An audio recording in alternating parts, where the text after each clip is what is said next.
Think about how many people you unconditionally love in your life. And it isn't even that hard. We are quick to find valid reasons why our friends and young children aren't perfect. So why is it so much harder to feel that way more consistently with the love of your life? Today, you'll hear my coaching session with Noelle and Dale as we discuss this very thing. And the answer may surprise you. This is Couples Coaching, and I'm Natalie Clay. I am so excited to welcome to the podcast tonight, Noelle and Dale. Welcome, guys. Thank you. Hello. All right, what would you guys like help with tonight? Okay, so I realize that I want to control him, and everything really comes to a head about once a month when I'm extra hormonal. And I see this like in all areas. Like I want to control how he eats, how he sleeps, his water intake, his work hours, the amount of time he spends with our kids, like this underlying thought, like he's not doing it right, or I know how he should do it better. And so it starts a good fight. Like I said, about once a month, it comes to a head. And I'm just kind of tired of doing that. Okay. Yeah. Dale, what would you add to that? Usually it's like I'm having a conversation with her and it just goes really south real fast. Like I just don't really understand what's going on. And then it clicks and I'm like, oh, this is biology at work. Like when I realize it, I'm a little less judgy, I guess. Okay. But at the moment, sometimes it'll go far and I'll be like, oh, you're just being crazy. Like, I don't know what to tell you. Okay, good. So let's talk about the last time you remember this happening. Okay, today. Okay. Okay, so I set up this appointment with you. Mm-hmm. He was on board for it. And so usually he has a meeting at church during this time. I said, hey, can you get out of that meeting? He said, yes. But then he ends up working late. Mm-hmm. And I said, hey, I need to be home like an hour before this event with Natalie. And then he texts me and he's like, well, can it be like later than that? And I'm like, I am going to cut you if you are late for this. It just makes me so mad because I feel like he's disrespecting the fact that I'm like, hey, can you at least be home an hour before? So yeah, so this just happened today. Breaking news. Okay. So you felt like he was disrespecting your request to be home an hour before, Mm-hmm. and that made you feel mad. Of all the thoughts you could choose to think, like, why do you think your mind goes there? Because this is such a pattern where he's always like pushing the envelope. Okay. I ask him be home at this time and then he pushes it further. And so it's just such a pattern that I guess I've trained my brain to just automatically think, well, there he goes again. He's disrespecting you again. He doesn't care again. Work is more important again. You know, I just have all those stories. Okay. So Dale, backing up Yes. to today, and you said, hey, do you think we might be able to push this back a little while? What made you decide? So I will read to you the exact exchange. I said, I'm at Tokyo with two people. I can make it home at 7:30, but I may have to forego the meal as they're just coming out to make it. Can I be a little past 7:30, like just before 8? Mm-hmm. Or should I just leave? You choose. Mm-hmm. So Okay. that's what I said to her. So I realized I could have said, no, you cannot stay at Just be home Tokyo. at 7:30. Just be home at 7:30, like I Yeah. said. I think that would sound very bitchy if I said that. Okay. So I was like, okay. Wait, what did I say? I said 7:30, so we can have a buffer, 8 p.m. or I will cut you. 8 p.m. or I realize there's some joking here, so I hope that's not lost in translation there. And I said, LOL, got it, and I sent her a kissy face. So the food had just come out, so I was like, well, the food just came out and hit the grill. I should stick around to just box it up at least. So I did that, got home before 8. Okay. Yeah, so. Perfect. So when this happens, it's interesting that our mind is kind of looking for how could this be an attack on us? And that's your fear brain, right? Our brain's only job is to keep us alive. And it says, oh, he might be disrespecting you. And then it says, yeah, this has happened multiple times. He thinks it's okay. He knows it bugs me and he's doing it anyway. Must be disrespect. Exactly. But in reality, it has nothing to do with how he feels about you and has everything to do with how he's wanting to feel about him in the moment, right? How he's trying to manage his situation. So he's got some things going on that are running a little bit later, and he's checking in with you to see, hey, does it work for it to go later? It's just interesting because, of course, we could find lots of respect in there if we wanted to, right? Like, oh, it's nice he's even checking in with me to see how I feel about him coming home late. But our brains don't tend to do that quickly because they want to look for the danger. It's like, yeah, he might not be disrespecting me, but just in case he is, I want to be on the lookout for it. And then we identify these patterns, right? To kind of solidify it. I just think it helps to kind of think of it as really whenever we're taking a look at our partner and we feel like they're doing something to us, it never is. It's always they're trying to be them.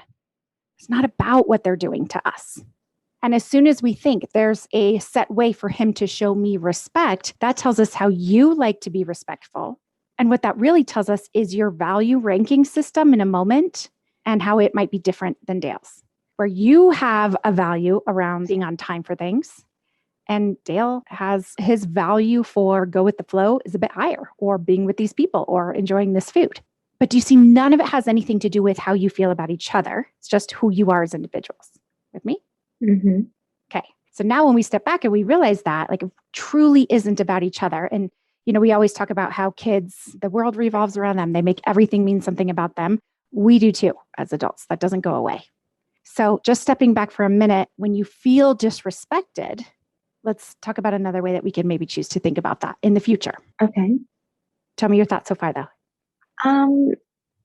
It just seems impossible to not make it mean something about me. Like, yeah, I feel like, we've been married a long time. I just think by now he should know, like, this is important to me. If I ask him to come home, like, there's no gray area. It means bring your body to our house at this time. I just don't know how to not make that mean something like he just doesn't love us, or he loves work more, or something like that. Sure. And again, that's a fear thing, right? Because our brain says, what if we're wrong? We don't want to be wrong about this. It's too important. But let's take a look at what you're fighting for. You're fighting for this story that it means something negative about you. So let's just say it does, okay? And we decided to think something else, but really it did come down to him thinking like, I don't really respect her. I know that's important to her and I don't really care. I think we know that's likely not the case. Is there any downside to not looking for it anyway? Meaning, if we just decided all we could look for was how he does respect you, just for a little while, like I implanted in your brain, like he respects you, whether or not he does, that was just a thought that you had to think, and you knew he respected you, what might be a different thought? Like, at least he's giving me a heads up. Yeah. He really wants to stay longer, but he respects me so much, he's giving me a heads up. Yeah. Okay. Now let's say we chose to think that, like, oh, he really respects me. So he's just checking in, and we were wrong. Really, he doesn't respect you. Okay.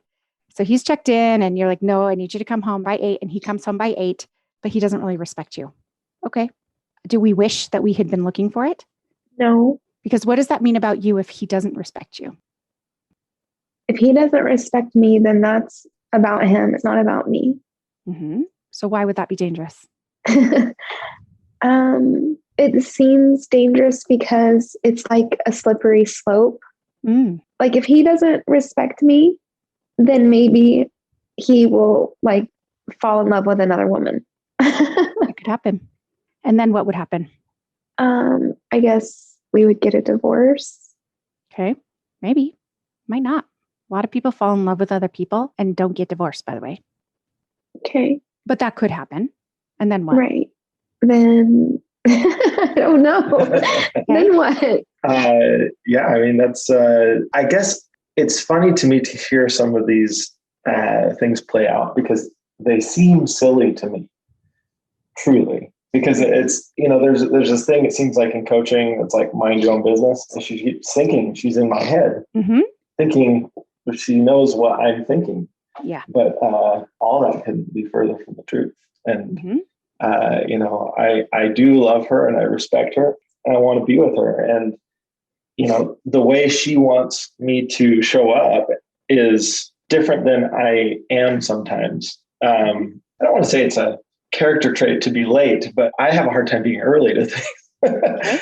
Like a lot of times I think of things and I'm like, oh, you know what? Like when I'm on my way to a meeting, I make a point to try to get there exactly on time. And sometimes it works and sometimes it doesn't. Sometimes I'm 5 minutes late, but I'm okay with those consequences. Well, she's not okay with those consequences. Yeah. she and I see the world through a different lens in a lot of ways. And I'm okay with that. I'm okay even if we get upset with each other sometimes. I don't expect everything in life to be perfect. So those are my thoughts. What would you add to that, Noelle? I agree with him. I'm okay with us like getting into arguments and things like that. I know that that's just a part of life and marriage.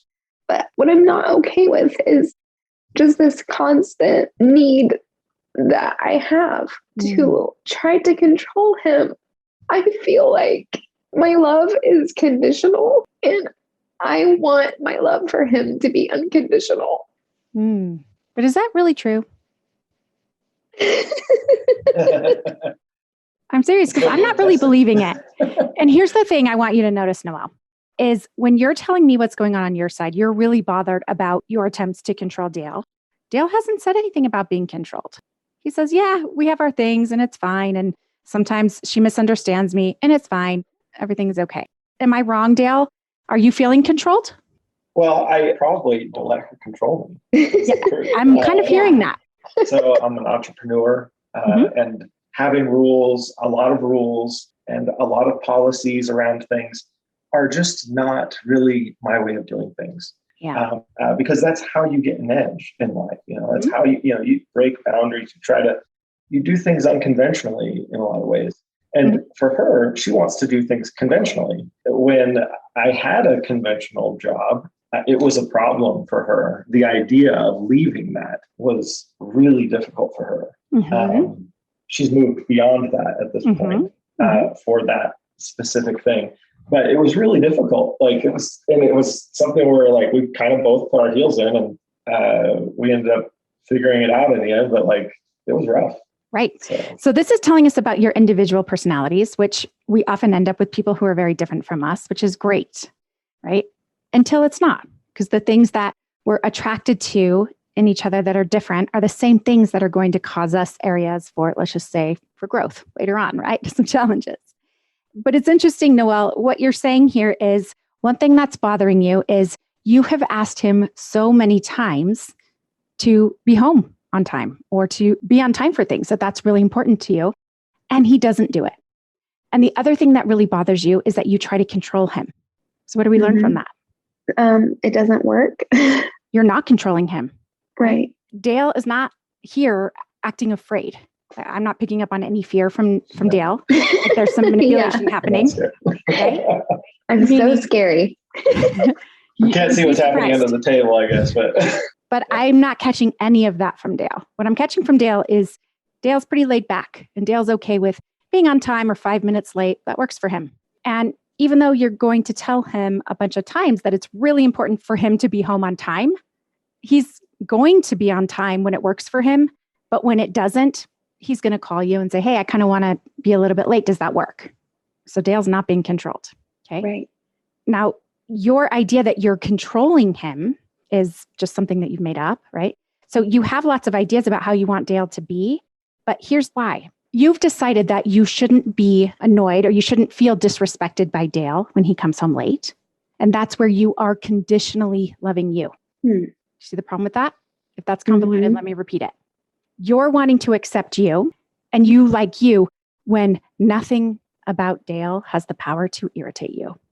Okay. But something is irritating you and that's bothering you because you're conditionally loving you based upon that, on your ability to not be bothered.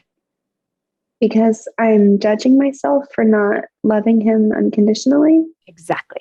Okay. You're saying, I feel disrespected and I shouldn't. It shouldn't bother me. I should just love him unconditionally. So a couple things I want to say. I think you do love him unconditionally and it bothers you when he's late. And that's a personality preference. That's not character flaws. It's not a character flaw that he comes home later.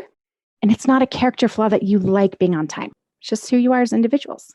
Now, for you to decide I shouldn't be bothered by it, that's where you're conditionally loving you. And then you really need Dale to come home on time so that you can love you, because then you're not bothered by him. But then it's a problem because then you feel like you're controlling.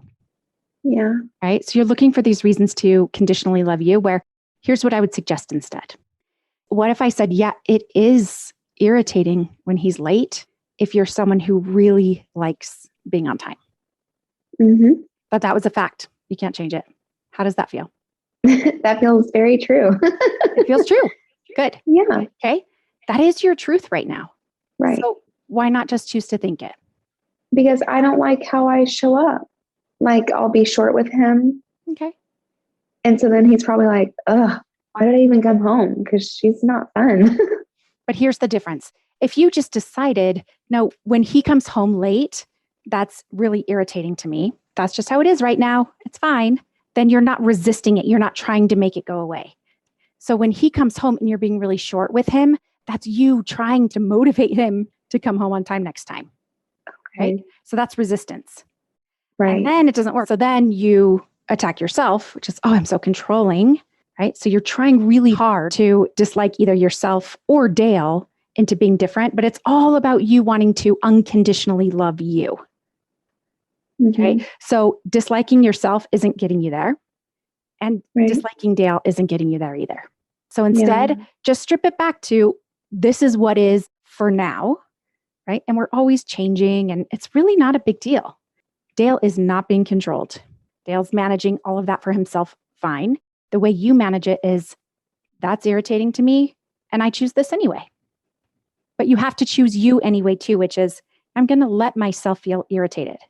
I would decide that's just a fact. That is irritating when he comes home late. Yep. Okay. I know that sounds counterintuitive because it seems like we'll show up really short and snippy, but we won't if you're like, yeah, I'm irritated. But when you allow that in you and you're not trying to change him and you're not trying to not be irritated, it's going to feel a lot less intense.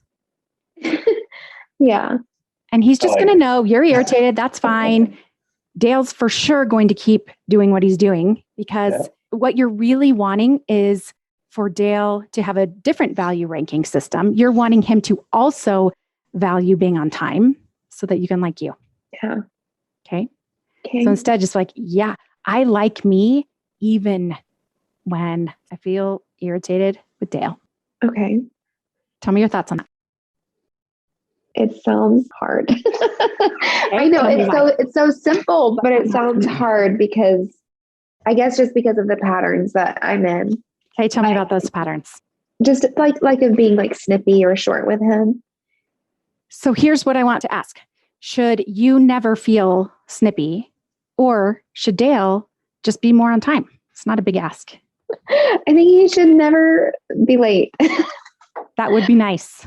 That would be great. Except then he would probably feel controlled and resent you, right? Yeah.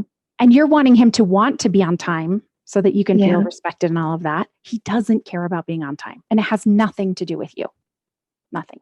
In fact, I recommend he doesn't try to be on time. He can. Dale, you can if it works out in your schedule. But if he leaves this dinner tonight early so that you feel respected, you might allow yourself to feel respected. And he might be respecting you less than ever, thinking she totally controls me. No matter what I do, it's not okay. This is what I hear. We're wanting to feel justified for how we feel at the end of the day.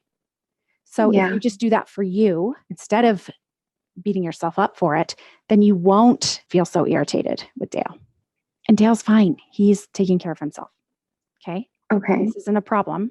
It's really not a problem until we make it a problem and say we shouldn't be irritated by this. And then it goes to, he's disrespecting me. You're like, no, he's not disrespecting me. Dale's just laid back and I don't like this. And that's okay. Okay. So my new thought is something along the lines of course, I'm going to be irritated when he's late. Yeah. It's super important to be on time. Don't you like that about you? Yes.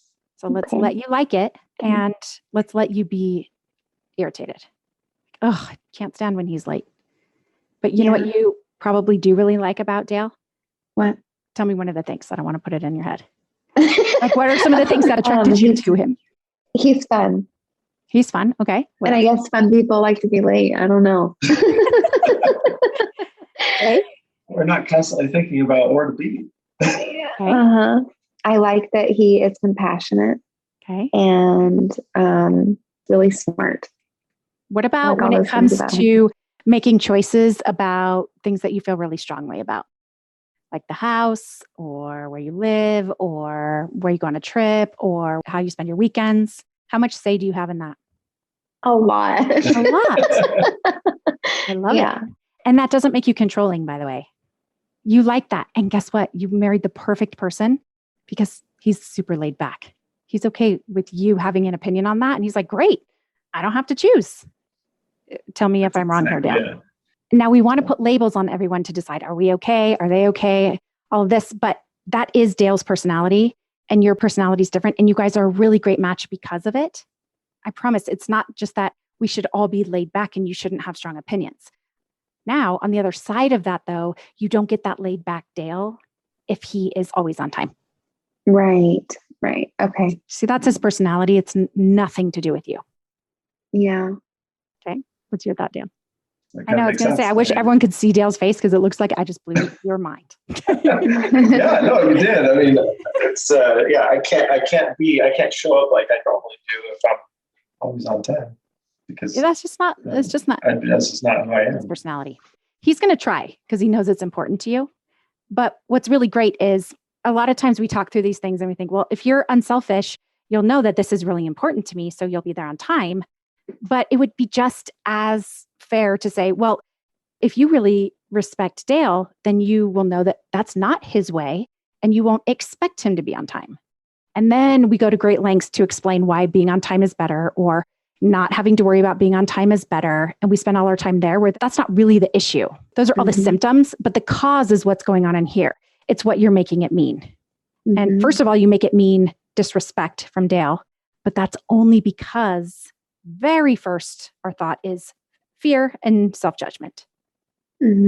Once a month, I get into this place where I'm really controlling and I can't stand it. Then it turns into, no, but if it's Dale being disrespectful, then that makes sense that he can just change in this way. So I don't have to feel irritated with him and I can like myself and decide I'm not controlling. Yeah. See what's going on? Yeah. Which is selfish of me. It is not selfish of you. I'm telling you, when the core of all of our problems is us not being there for us, then labeling yourself and being unkind to yourself is just going to exacerbate the problem. It's not selfish. It's okay that you feel that way. And it's coming from fear. And that doesn't feel good, right? That feels awful to feel that way. And it's your personality that these things are important to you. And you don't need to change it because it's also a really amazing part of your personality. So one of the things that's amazing about Noelle is she is exceptional at following up on things. Like, I don't really know anybody else that is as good at it as her. Her showing up and being like exceptional at that is perfect. You know, that's something I'm super grateful for. I mean, she helped in the early days of the business. And, you know, she doesn't do it anymore today because she's choosing to do something else that she wants to do. But she really set a pattern for how our customer service is done. You know, and I don't mean to like relate this to the business or anything, but like that is how I see her in a lot of ways. And it translates into every facet of our life, church, family, all that stuff. So if I said, okay, we can do a lobotomy on Noelle's brain and she's no longer going to be upset when you come home. You'll never be walking on eggshells. She's not going to be irritated. You can come home whenever. She's going to be super laid back like you. And also, though, some of these other things you're going to have to figure out because she's not going to be as detailed or make decisions and have opinions about these things. Would you choose that? No, absolutely not. Yeah, of course, right? Of course. 100% no. Of course. So what we have to remember is these things, Noelle, that you view as negative and Dale, things that you view as negative in ourselves and others, it's not based on any fact because there's not one right way to be a person or a spouse or anything. There's just who we are, first of all, which we have a lot less control over than we think when it comes to biology and, you know, hormones and sleep and all these other things. It's what do we do with it in the moment? So I like to think of it as this is just information about me. And I would be careful also, Noelle, with when your thought is every month this happens, because then we're kind of looking for it. And then when you start feeling it, it's almost like this thing that takes over that you don't have control over. And I would instead say maybe, or sometimes that happens and it's no big deal because Dale's really good at managing Dale. And he for sure chooses this because of all the other amazing parts of me. And why am I beating myself up? It's hard to feel this way. So instead of criticizing myself for it and telling myself to change my thoughts on it, I say, you know what, right now, I feel really bugged that he's late. And that's okay. I'm going to be here for me because this is hard. I don't like feeling this way. But you cannot like feeling that way without telling yourself you shouldn't feel that way. And that's going to make a huge difference. Right. Okay. And even when you're in the middle of it, if you're not sure, it's okay because your brain's going to be wanting to solve it. Just keep telling yourself, as long as I'm feeling this, if I knew I had no control over it and it was hard, does that feel good? Does it feel better to think I could think of it differently and then it wouldn't bother me? You're looking for where's the relief. Thought work is only meant to provide relief and help you feel better, never for shaming you. So if it feels like you're shaming yourself, like I shouldn't think this, I shouldn't have that thought, then that's not useful at all. It's like, yeah, I do just feel that way right now. You bet I do.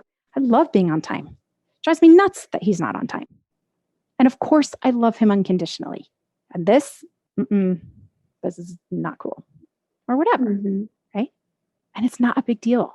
Then you just let yourself feel it and just keep reminding yourself, I don't need to convince him to be different as long as I'm letting myself not like this thing. That can be between me and me. Or call someone, a friend. Say, can I just vent for just a second? Dale's amazing and I need to complain about him being late. Isn't this annoying? And they're like, that is so annoying. Like, thank you. And then you're back into business. Right?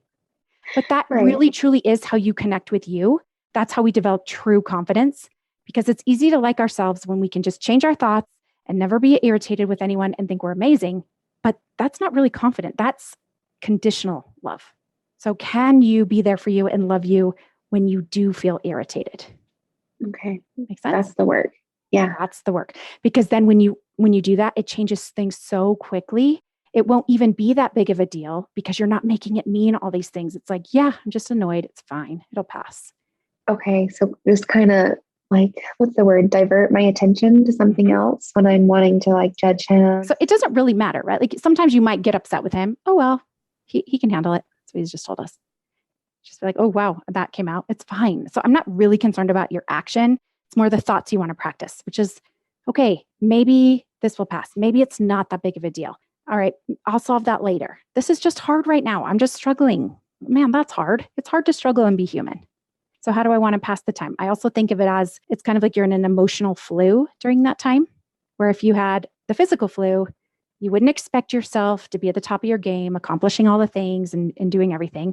You would just pass that time, right? Okay, I can watch TV right now. All right, now I'm sick of TV. I'll try to sleep. And it's not fun, but you know it's just about passing the time because you know that is how you get it to go away. That's exactly what I want you to think of when you're in this state. Like, no, this is kind of like the emotional flu. It'll pass and I don't need to resist it. I don't need to solve it. Time will take care of it. And then if there's something to revisit, if I'm really worried that there's some issue in my marriage where my husband has no respect for me, I'm for sure going to talk to him about that. But I want to do it from a place of optimism and when I'm not feeling activated, meaning emotional, lots of energy, like I'm preparing for some sort of a battle. Defensive, any of those emotions are like, not from this place. Yeah, that makes sense. Okay. And then just keep reminding yourself, I know it feels like a big deal right now. You know what? It's no big deal. And your brain's going to want to tell you it's always this, or it's never this, or you always do this. You're like, that's not true. There's lots of times where he's on time and lots of times where he's not. And that's irritating and it's fine. Brain's like, but you're so controlling. You're like, no, I'm not. I have opinions. He loves it. Okay. It's good to have strong opinions. And he does whatever he wants. So for sure, keep giving him talking to my brain. Okay. That's right. Makes sense? Okay. What questions? Any questions at all? Either of you? I mean, so a part of my mind that's like, you're getting a free pass here. And it's just like, I get both sides, I guess. And I'm just, yeah. It just feels like, I'm oh, really? about it a little bit. Yeah. I just do what I want to do. Yes. And that's the funny thing is that's exactly what I'm also telling to Noelle, because she's criticizing herself for how she's responding. And that's where the problem's arising. And that's where the problem comes. It'd be like would it be like, is my equivalent being upset at myself for being late? Yes. That's exactly what it would be. Okay. And then you're like, dang it. I know it's important to her that I'm on time. Why can't I do that? I'm so inconsiderate. I'm so rude. And guess what that quickly turns to? No, but you know what? I try my best. Yeah. What does she expect from me? It comes out on her. Yeah. That's why it's essential that you do that. And that's what we're also giving Noelle permission to do. So both of you, I'm saying, yes, let yourselves both off the hook. Feel what you're feeling. Do what feels right to you. Don't judge yourself for it. And if there's really something to examine, you do it outside of the place of being activated. Okay. That's cool. Awesome. Yeah. And then just always stick to those ideas of like, maybe it's not a big deal. So our brain wants to make everything a big deal. It's not. You know, we're functioning really well together. We're a perfect match for this. You guys are a perfect match for this. Right? That's true. You're a perfect match for this. And it's coming from strengths on both of your sides. It's just different personalities. That's great. You guys are, this is not a problem. Okay? So just be kind to yourself. And then it's easier to be kind to each other. All right. Thanks you guys so much for coming on and sharing that with us. Really appreciate it. Thank you, Natalie.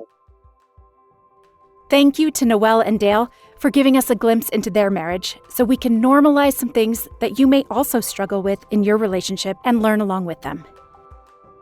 If you would like my personalized help with your marriage, sign up for Marriage Lab to learn the tools you need to strengthen your relationship no matter where it's at today. Go to natalieclay.com to sign up. See you next week.